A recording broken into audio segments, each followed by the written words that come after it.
Welcome to Equestrian Journeys. I'm Sandy Colling, your guide to the captivating world of European horse culture. In each episode, we'll talk about century-old traditions, rich history, and the vibrant modern horse scene. You'll hear great stories, get insider travel tips, and meet wonderful guests who share our passion. So whether you're planning your next adventure or exploring from home, Equestrian Journeys offers a unique perspective on travel and equestrian, as well as non-equestrian culture all around Europe. So join me each week as we uncover hidden gems and stories from Europe's magnificent equestrian heritage. And today I want to talk about one of the top travel questions that I get: packing light. I know it's easier said than done. A friend of mine messaged me the other day and asked me about packing for her trip, not an equestrian trip, but also a trip where she needs to bring a lot of gear. And I get that she needs the gear for diving, but clothes. And I suggested what I take, and she says, "Oh my gosh, no, we're going for fancy dinners, and we're going for this and for this." And I get it. But for me, I love to keep it simple.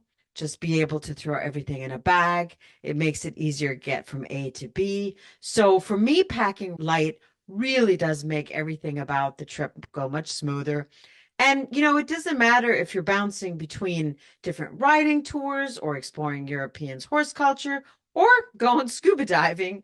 But at the end of this episode, you'll have some practical tips to make sure that your bags stay light, unless you purchase a lot when you're overseas. And for that, I personally usually take an empty tote in my bag that I can have as an extra carry-on. So I want to have your trip stay stress-free. So let's start with the why. Why bother packing light? And we've all been there, right? The feeling of lugging an oversized suitcase, especially if we're moving around in an area, getting on trains in Europe, and then getting on the subway or in a cab. It's a drag, unintended. Packing light keeps things simple and makes travel a lot less about managing your bags and more about the experience.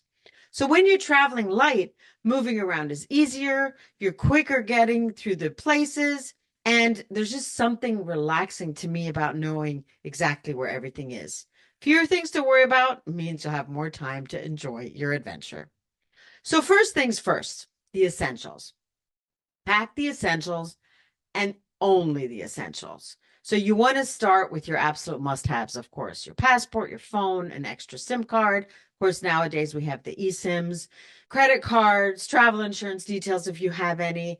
And if it's a riding trip, maybe permits or documentation you'll need for the specific activities. Keep this stuff in a small pouch or bag, put it in your backpack or whatever your carry-on is, and have it together. Like, I like having all my important documents together. And there's a bonus tip that saved me more than once: to have digital backups. So to have a picture on your phone or a scan, whatever, a document, save it on your phone in the cloud. And it's a simple thing, but having digital copies can really make a world of difference if you lose something or if something goes missing. No extra papers and no chance of losing a physical copy, right? My tip number 2 is to have versatile clothing.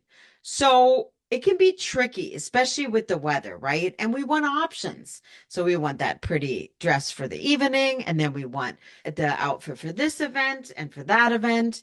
But the secret is to pack pieces that work in different situations and match easily. So layers, right? A few nice tops, maybe 2 pair of pants, and something for warmth and rain. I was just in Dublin and I bought a raincoat, a light raincoat. And it's easy to throw in because if you go to countries like Ireland or Germany, anywhere really, where it rains a lot, it is nice to have that. And of course, it depends also on the time of year, but in some places it just rains all the time, or it can rain all the time. We were actually super lucky in October in Ireland, and I think it only rained on the last day. So I like keeping it simple with colors that go well together. I'm a gal that likes to dress in black. I know a lot of people don't like black, but even simple, neutral colors like beige and white. I don't wear white, but white, earth tone colors, they go together. So you can mix and match without a second thought. And then you can have maybe one scarf as an accent piece if you want some color. I like to go for lighter, breathable fabrics that can dry easily. And here's the thing. Somebody said to me that they think it's gross for hand washing stuff, but I hand wash stuff. If you're in a pinch, you can just take it in the sink, wash it out with some soap, and it's dry by the morning. So I like doing that. And for me, I've never had a problem with it. So all you need is three or four tops, a couple of bottoms, and a versatile jacket. And voila, that's all you need. So, tip number three is streamline the footwear, that classic packing struggle. Shoes can be the biggest space hog in your bag. So, limit yourself to two pairs. Now, I sometimes wear a pair and take a pair, and then, depending on if it's summer, also take a pair of Birkenstock that take no room. But otherwise, if it's like a colder climate, I only take two. I wear the heaviest, and then I take a pair that's practical for walking around.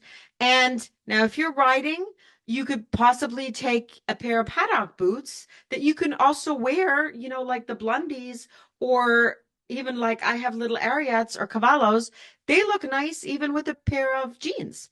So you could wear those on the flight because they're heavier. You could wear them around, and then you could just take another pair of shoes. It's important to choose shoes. That's a tongue twister. To choose shoes that can handle uneven ground. So the cobblestones in Germany or in Europe, and a little mud that you can just wipe off when you get to the hotel, but don't look too out of place when you're exploring a city. And the right kind of shoes really make everything, because if your feet hurt, you know what? All the fashionista situation thing doesn't matter. As when your feet hurt, it's miserable. And we've all been there, right? We've all been there with those uncomfortable shoes and then have blisters, and it's horrible. Years and years ago, I was like young teens and I was still wanting to be all cute and everything. And I bought a pair of brand new shoes that were really cute. I wore them on the flight and I wore them, and my feet hurt so bad. I learned that lesson at a very young age, and comfort for me triumphs everything. Toiletries. So, tip number four is travel size toiletries. And a lot of us, and I used to do this, go totally overboard. Go with travel size everything: shampoo, conditioner, moisturizer, toothpaste. And if it's not travel sized, for me, it's not coming along. Keep your toiletries in a small, clear pouch. It's not only easy to grab when you need it, but if you don't have TSA pre-check and need to take it out, it makes it a breeze. So especially if it's a clear one, that's what I would do. Pack them in a clear one. And then if you don't have TSA pre-check and need to take it out, it makes security so, so easy. I also suggest you take it your hotels or the accommodation you're staying at website before you go, because a lot of hotels or Airbnbs do provide shampoo and soap, and you can skip packing those if you know that they'll be available. Now, I'm very funny about what I put on my, head. I like to keep it clean.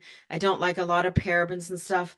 But when I'm on vacation sometimes for a week or so, honestly, it's not going to kill me. So I will go with the more toxic stuff. That's just me. Packing, tip number five, packing organizers are the best. It's the packing cubes or organizers have really made my life so much easier. And they're very inexpensive. You can grab them on Amazon. They come in all different sizes, but you can really organize your clothes and items into the little pouches or cubes. And then you don't have to rummage and search and look for anything. I like to roll my two t-shirts or three t-shirts up, and then it really keeps everything so organized. And one carry-on suitcase is all I need. Like I said, rolling your clothes instead of folding them because it takes up less space. And honestly, it stays wrinkle-free. That's another tip for travel. I usually pack pretty much wrinkle-free or close to wrinkle-free fabrics. So actually, when I was in Italy in April for my daughter's wedding, the dress I bought just wrinkled a hair, and I hung it in the shower and put the steam on, and that got it all wrinkle-free. I don't like to iron, and I know a lot of hotels have irons. I honestly can't remember when the last time I ironed.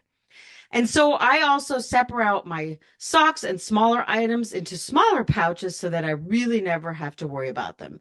You can go as far as labeling them. I kind of know this is the pouch for my, undergarments. This is the pouch where I keep my clothes. And so it just keeps it super simple.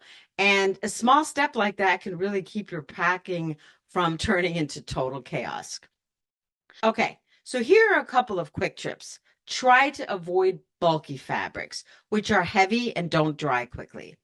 If you think you'll need an item only once or twice, consider getting it at your destination and leaving it behind if you don't really need it on the way home. I do that a lot. And here's one of my favorite hacks. Bring a small collapsible day pack. These take up no room. And like I said, you can also, if you purchase something, have something extra to put your stuff in. And you can use it for all your daily adventures if you're exploring, if you're going riding, etc., etc. I usually don't bring a helmet if I'm riding somewhere. I know helmets are iffy and we don't know when we go to barns how often they've been used, but they take up so much room. Now, if you're going to a specific just riding dedicated trip, one of those treks where you go riding day to day, that's another story. I may want to take mine for that. But if there's only a couple of rides, I personally don't take a helmet. And there you have it. Quick guide to packing light for your next adventure. Keep it simple, stick to the basics, and remember that packing light also means freeing up for the real experience. The sights, the sounds, the foods, the riding, and the cultural gems that Europe has waiting for you. So this wraps up another episode of Equestrian Journeys. I want to thank you for joining me. If you enjoyed our journey today, please share it with a friend who loves horses and/or travel. And don't forget to subscribe to Equestrian Journeys on your favorite podcast platform so you never miss an episode. And for more content, travel tips, and beautiful images from our equestrian adventures, visit our website linked in the show notes. If you have questions or suggestions for future episodes, reach out to us on social media at Equestrian Journeys. Until next time, keep your passion for horses and travel alive.